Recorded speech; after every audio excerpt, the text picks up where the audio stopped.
네, 오늘 시장은 확실히 거래소가 더 괜찮네요. 코스닥이 조금 아쉽습니다. 또 약보합권으로 전환이 되면서 약간 좀 갈팡질팡하는 움직임 나타내고 있는데요. 시장에 대한 해석과 아마 종목 선택에 있어서도 갈등을 좀 많이 느끼고 계실 것 같아요. 저희랑 함께 큰 그림 한번 잡아보시죠. 네, 신기수 전문가 함께 하겠습니다. 전문가님 어서 오세요. 네, 안녕하세요. 네, 저희가 이렇게 마스크를 벗고 시원하게 방송을 하는 거는 지금 시장의 분위기를 얘기해 주는 것 같아요. 그만큼 여러 가지 악재들이 점차 해소가 되고 있는 구간인 것 같고, 정책발 힘도 많이 받고 이렇습니다. 저희 또 얘기를 해보면은 어제는 뭐 전기차 이런 쪽을 얘기했는데 예. 오늘은 다시 순환매가 풍력주로 넘어와가지고 아주 시원하게 잘 가고 있거든요. 예. 이제 뭐, 말씀하신 대로 그냥 순환매 네. 형태로 이제 올라가고 있는 것 같고, 특히 이제 오늘 같은 경우에는 좀 모멘텀 있는 이제 이벤트가 하나 있습니다. EU 쪽에서 오늘 이제 코로나19로 인한 경기 침체 회복을 위해서 환경 친화 투자 계획을 발표하겠다. 이렇게 네. 지금 일단 예정을 해놓은 상태입니다. 그렇기 때문에 이제 EU 쪽에서 이제 결국에는 이게 우리나라에서 얘기하는 이제 그린 뉴딜 관련된 유럽판 예, 그룹들. 그런 네. 쪽이기 때문에 사실 글로벌하게 그린이라는 단어를 지금 이끌고 있는 곳은 유럽이죠. 네. 예, 그렇기 때문에 유럽 쪽에서 지금 발표를 하게 된다면은 그러면 결국에는 우리나라도 이제 그 어떤 비중이라든가 우리나라 정책 같은 것들도 결국 유럽 쪽이랑 비스무리하게 아마 갈 확률이 높기 때문에 네. 예, 관심이 좀 이제 가는 부분인데 근데 많이 알려져 있어요, 이미. 어떤 내용들이 발표가 될지는. 예, 첫 번째는 이제 빌딩 리노베이션. 빌딩이 좀 노후화되어 있기 때문에 그런 부분에 상당히 이제 빌딩의 이제 열 효율이 나빠지고 있다. 떨어지니까. 그래서 예. 리노베이션이 있고 두 번째는 이제 뭐 재생에너지입니다. 그쪽에 이제 투자를 어떻게 할 것인가. 그리고 세 번째가 이제 클린 수소 투자입니다. 클린 수소요. 예, 그러니까 수소와 관련해 가지고는 그동안에 아시아권에서 얘기를 많이 했어요. 근데 이제 그 유럽 쪽에서도 이제 수소와 관련된 투자를 하겠다라고 예, 발표할 예정이기 때문에 네. 이제 이런 부분들을 타면서 아마 이제 오늘 그 풍력도 이제 재생에너지 관련해 가지고 이벤트를 타면서 한번 또 올라가고 있는 것 같고요. 근데 이제 풍력 쪽만 본다면은 사실 우리나라 신재생에너지 사업 생태계가 그렇게 뭐 썩 유리하지 않죠. 예, 일단 나라가 좀 작으니까. 하고 싶어도 이게 그렇죠. 예, 좀 작고 여건이. 또 이제 정부에서 그동안에 굉장히 좀 지원을 많이 해주겠다 말은 있었는데 네. 실제로는 뭐 태양광 쪽으로 뭐 지원금을 좀 주고 했더니 오히려 이상한 사업들을 벌여가지고 지원금만 타먹는 형태, 막 말도 안 되는 지형에다가 태양광 패널만 쫙 깔아놓고 그리고 그 지원금 타먹고 나중에 네. 산사태 일어나면 붕괴돼가지고 우르르 무너지니까 무너졌다고 또 보험금 타먹고 타먹구를 예. 자꾸 용어를 많이 쓰시니까. 예, 이제 그런 네. 형태를 보였어요, 실제로. 네, 네. 그렇기 때문에 이제 이쪽 신재생 에너지 투자에 대한 어떤 시각들도 그렇게 뭐 썩 그렇게 긍정적이지만은 않습니다. 네, 또 이제 풍력과 관련해 가지고 올라가고 있는 부분들을 보는데 풍력과 관련해 가지고는 우리나라에서 과연 이게 적합한 사업이냐에 대해 가지고도 왜냐하면 바람이 왔다 갔다 그냥 많이 뭐 지리적인 여건상도 그러니까 그런 거죠. 부분들 때문에 예. 불리하다라는 뭐 얘기들도 있고 그러면서 그렇군요. 실제로 과연 이 회사들이 우리나라에서 정부에서 이런 것들을 해가지고 수혜를 얼마나 받을지에 대해 가지고는 사실 미지수다. 좀 미지수고 유니슨, 태용 이런데 전부 다 이제 작년도 적자죠. 몇 년째 지금 적자고요.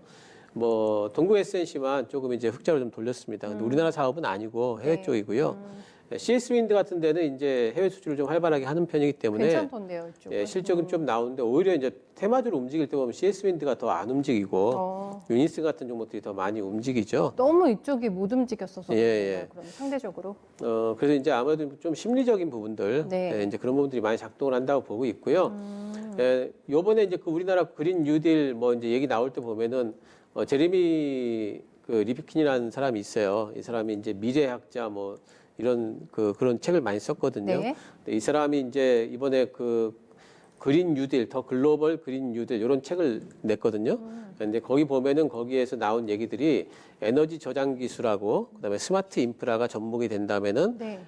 에너지 전환이 상당히 좀 활발하게 일어날 수 있다라는 뭐 이제 이런 얘기들이 거기 써 있어요. 근데 이게 진짜 저장해놓는 장치가 정말 중요할 것 같아요. 예. 그렇죠? 근데 에너지 저장 장치하면 딱 떠오르는 게 그냥 ESS. ESS. 그리고 이제 근데 뭐 화재가 많이 나가지고. 그 스마트 인프라 그러면은 예. 뭐 스마트 그리드라든가 이런 쪽을 좀 생각을 해볼 수가 있겠죠. 이제 오히려 사실상 정부에서 정책을 하게 된다면 그런 쪽도 가능하지 않을까 이런 생각이 좀 들고요. 지금은 어쨌든 이제 풍력과 관련된 부분들은 오늘 같지만은 또 내일은 또 질 수도 있거든요. 네. 지금 이제 테마주 형태로 변동성이 큰 구간이기 때문에 트레이딩 접근 정도 하시면 좋겠습니다.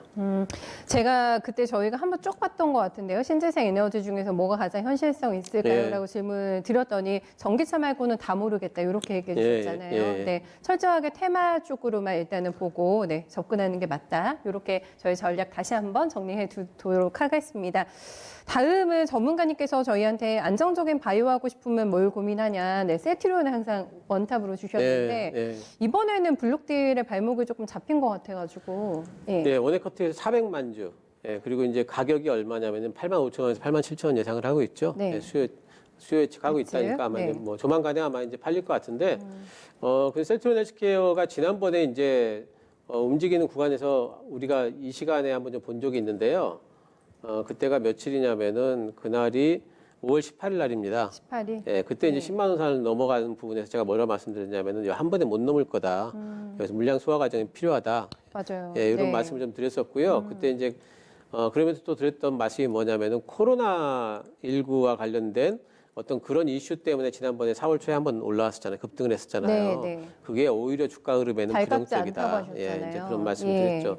그 매물 소화를 지금 해야 되는 그 와중에 지금 이런 그 블록들 이슈가 나왔잖아요. 아, 이렇게 핑계거리가 되면은 더 있는 거네요. 예, 이렇게 되면은 이제 주가가 이제 뭐 혼조권에 들겠죠, 당연히. 네. 예, 그리고 85,000원에서 87,000원 사이라면은 아직까지 더 빠질 폭이 있다 봐야 됩니다. 그러니까요. 예, 네. 근데 단지 이번에 빠지게 되면은 또 반등이 또 나올 거예요.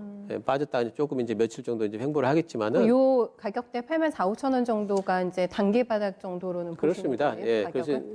그래서 이제 뭐 어쨌든 실적이 좀 기반이 되는 종목이기 때문에 네. 뭐 트룩시마, 뭐 유럽 쪽에 미국 쪽에 트룩시마, 유럽 쪽에는 뭐 램시마 S 지금 계속 잘 가고 있고 오늘 실적 나온 2분기에도 거 보니까 예, 2분기에도 뭐 분기 대비해 가지고 25% 성장할 걸로 보이고 연간 네. 250% 성장 예상 이런 것들은 거의 가시권에 있거든요. 네. 그렇기 때문에 이번에 빠지면은 또 매수해 놓으시면은 또 10만 원 정도까지 또 올라갈 겁니다. 그래서 이번 빠지게 되면 이제 셀트리온 헬스케어를 보고 계시는 분들은 네. 다시 또 매수 기회라 보시면 되겠고 지금 이제 그 가지고 계신 분들도 지금 뭐 당장에 팔기보다는 반등은 충분히 기다릴 수 있으니까요.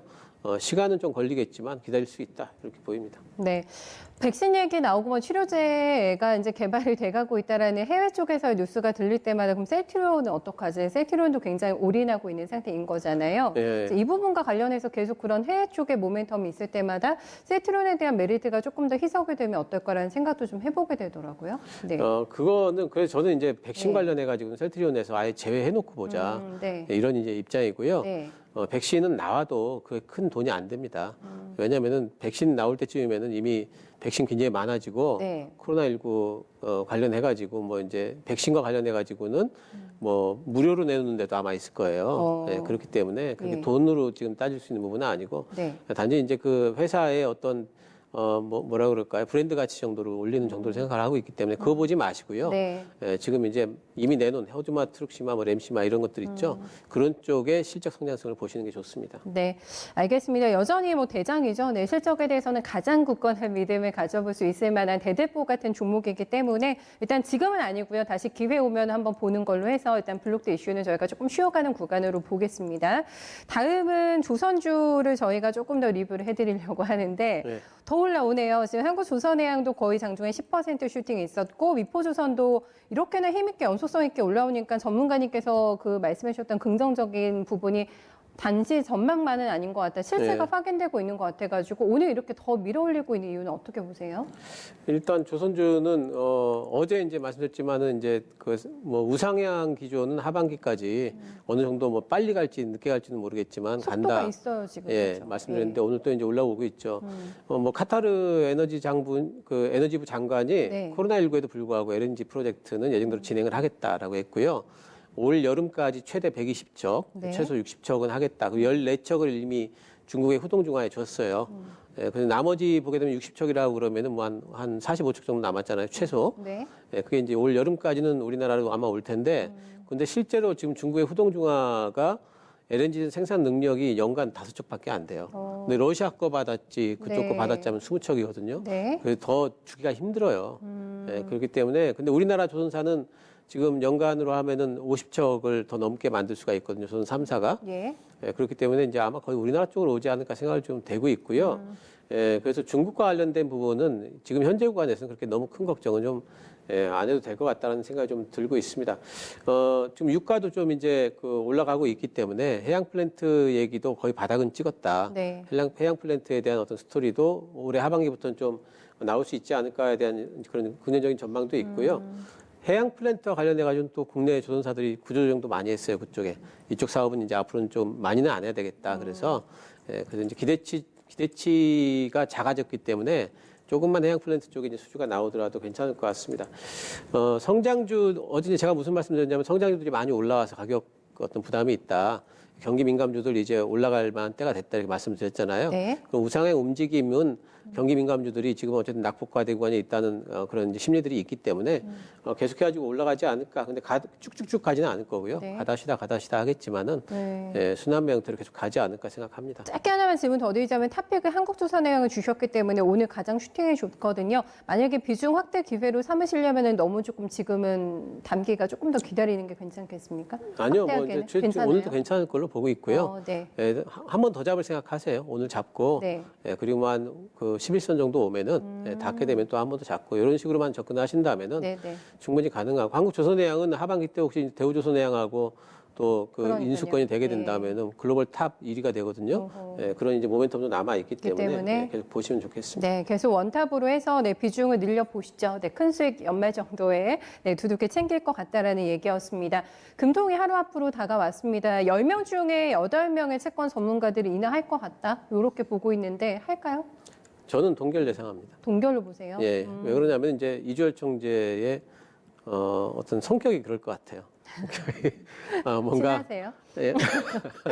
그럴까요? 예, 그동안에 이제 쭉 이어온 걸 보면은 지난번에 이제 한창 심할 때도 그때도 동결을 했었잖아요. 예상외로. 예, 네. 그러면서 이제 지금은 어쨌든 인하의 효과가 많이 크지 않은 상태고 금리 인하보다는 다른 재정 정책이 훨씬 더 효과가 크다. 효과가 그렇게 크지 않다고 봐서. 예, 저도 이제 그렇게 보기 때문에 그런 부분에서 뭐 동결 그리고 이제 인하한다고 하더라도 그게 그렇게 시장에 큰 영향을 줄 것 같지도 않고요. 그러니까 주식시장에도 별로 영향이 없을 것 같고 네. 경기에도 별로 영향을 줄 여지가 없다면은 굳이 뭐 인하를 할 필요가 있을까 이런 이제 생각을 하고 있기 때문에 파월정하고 똑같은 생각이네요. 그러면. 예, 그래서 그래서 이제 미국도 그랬잖아요. 네. 그래서 지금은 그런 부분이 생각이 좀 들고요.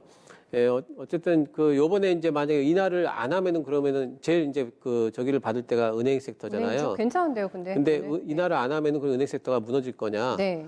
그렇지 않을 걸로 봐요. 왜냐면은 요번에 인하를 안 하면은 이제 금리 인하 기조는 끝났다라고 볼 수가 있어요. 왜냐면은 코로나19가 이미 바닥치고 이제 반등 구간에 있는데 또 이제 인하를 한번 하잖아요. 그러면은 또 무너지느냐? 그러면 요번이 마지막이다 이렇게 돼서 또 올라올 수가 있고 무덤덤할 거다 그냥. 그래서 은행 섹터는 이제는 요번을 기점으로 해가지고 바닥은 일단 찍었다라는 어떤 그런 것들이 있을 것 같고요. 이번 금통위는 금리 정책보다는 좀 경기 전망을 어떻게 보는지 그런 부분들도 눈여겨 보시면 좋겠습니다. 알겠습니다. 소수 의견을 낸 전문가의 의견, 전문가님의 전망에 맞으시는 내일 이 시간에 저희가 확인을 하면서 다시 한번 얘기 조금 드려볼게요. 큰 그림 어떻게 그려주실까요? 네, 삼성전자가 움직입니다. 삼성전자가 오늘 굉장히 기술적으로도 중요한 61선과 그리고 21선 동시에 이제 잡아먹는 형태거든요. 그래서 요즘에 횡보를 하다가 오늘은 이제 제가 왜 삼성전자 굳이 오늘 얘기를 하냐면은 복만 본다면은 그냥 똑같이 횡보지만은 오늘 중요한 이제 구간들을 돌파를 해내고 있어서 이런 구간 돌파를 한다면은 더 움직일 가능성이 있고 삼성전자가 만약에 움직이기 시작한다면은 시장의 주도주가 또 형성이 되는 거라서 그래서 뭐 이제 그 우리 코스피 2100 꿈이 아니다 이렇게 말씀드리겠습니다. 알겠습니다. 네, 오늘도 수고 많으셨어요. 고맙습니다. 감사합니다.